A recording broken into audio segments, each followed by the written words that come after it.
કતારગામ વિસ્તારમાં રહેતા અને સોનીનો વ્યવસાય કરતા નટવરલાલને એલસીબી પોલીસ દ્વારા સોનીના ચોરીનો માલ બાબતે ખોટી રીતની હેરાનગતિ કરતા તેઓએ રાજકોટ સુવર્ણકાળ સેતુ કમિટીમાં પોતાની ફરિયાદ કરી હતી। તો ચાલો તેઓના મુખે સાંભળીએ તેઓની ફરિયાદ। આજે રાજકોટ ખાતે ગુજરાત સુવર્ણકાળ કંપની અંદર નટવરલાલ વાલજીભાઈ ચલ્લા જ્યાં ભાટિયા ગામેથી આવેલા છે તેમની ફરિયાદ ગુજરાત સુવર્ણકાળ આપણે એમની ફરિયાદ શું છે તે એમના મુખ્યથી સાંભળશું। આપણે વાત કરીએ વાલજીભાઈ ચલ્લા સાથે જે કંઈ ફરિયાદ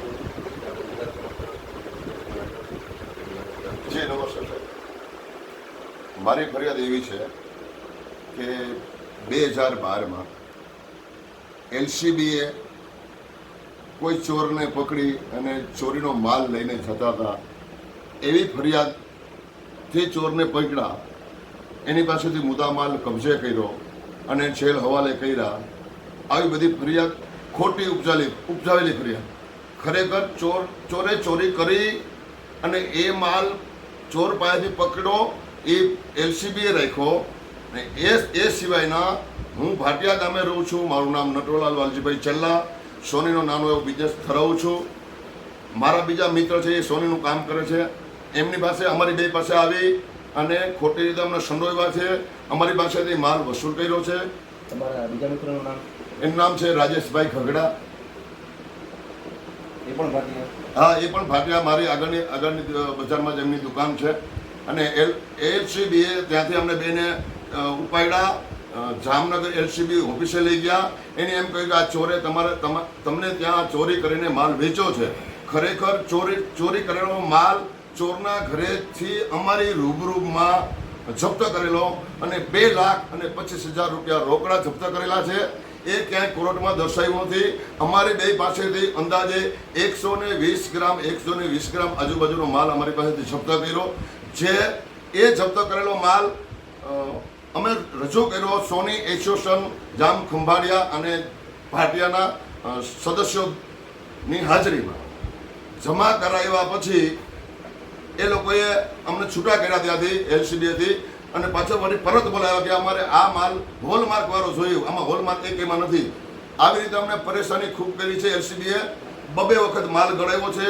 અમે નિર્દોષ થઈ, અમે એની પાસેથી માલ લીધો, અમારી પાસેથી 2 વર્ષના ચોપડા ચેક કર્યા છે, જે એને એલસીબીને હક અધિકાર ન હોવા છતાંય અમારા ચોપડા ચેક કર્યા છે, એલસીબી ઓફિસે લઈ ગયા છે।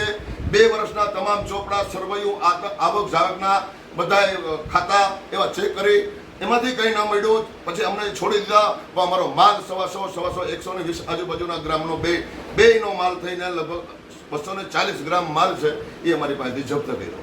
આપણને ક્યાંનો છે? આ છે 2012માં। જી, હું આની પાછળ 6 થી 7 વર્ષ ત્યાં પરિશ્રમ કરું છું। માલ છોડવા માટે કોર્ટ કચેરીના ધક્કા ખાધા છે। આના માટે કોર્ટમાં મેં દાદ માંગી છે। હું ડીવાયએસપી ડીએસપી પાસે ગયો છું, કલેક્ટર પાસે રજૂઆત કરવા ગયો છું, ધારાસભ્યો સંસદ સભ્યો દ્વારા અમે રજૂઆતો કરી છે કે આવી કનડગત અમારા માટે શું કામ। એલસીબી એમ કહે છે કે ચોરને અમે ફલાણી જગ્યાએથી જામનગરમાંથી શંકાજનક હાલતમાં પકડ્યા છે। હકીકતે એવું કંઈ છે નહીં। અમારી પાસેથી માલ વસૂલ કરી અને અમને બાયપાસ કર્યા છે। માલ અમારી પાસે જપ્ત કર્યો, અમારી પાસેથી લીધો છે, ખોટી રીતે દબાવીને જપ્ત માલ કર્યો છે ચોરના ઘરેથી। એ જે ચોરીનો માલ હતો એ તો એને મળ્યો જ છે। એ સિવાયના જે એને કંઈ થોડા પૈસા લઈને માલ વેચેલો હતો ચોરે, એ પૈસા પણ 2,25,000 એની પાસે ચોરના ઘરેથી મળ્યા છે। આપણે જોવાનું હવે નટવરભાઈ વાલજીભાઈ ચલ્લા જેનું નામ ભાટિયાથી હાલ ગુજરાત સુવર્ણકાળ સંસ્થામાં ફરિયાદ લઈને આવેલા છે। R7 ટીવી ન્યૂઝ કંપની સાથે એમનું ઇન્ટરવ્યૂ પણ લીધું છે। આગળની કાંઈ અમારી હવે જોવાનું છે ગુજરાત સુવર્ણકાળની ફરિયાદ કરવું પડશે। એમાં આપણે નિલેશભાઈને હું નિલેશભાઈ જયંતિભાઈ લોભાણી। આ ગુજરાત સુવર્ણકાળ સુરક્ષા સેતુ અને એમાં ટોટલ સંચાલન સંસ્થા આપણે હલાવે છીએ। અમારી જે સંસ્થા છે, અમારી સંસ્થાનો એક નિયમ છે કે કોઈ પણ સુવર્ણકારને કનડગત હોય એની અમે શરૂઆતમાં ફાઇટ આપીએ છીએ।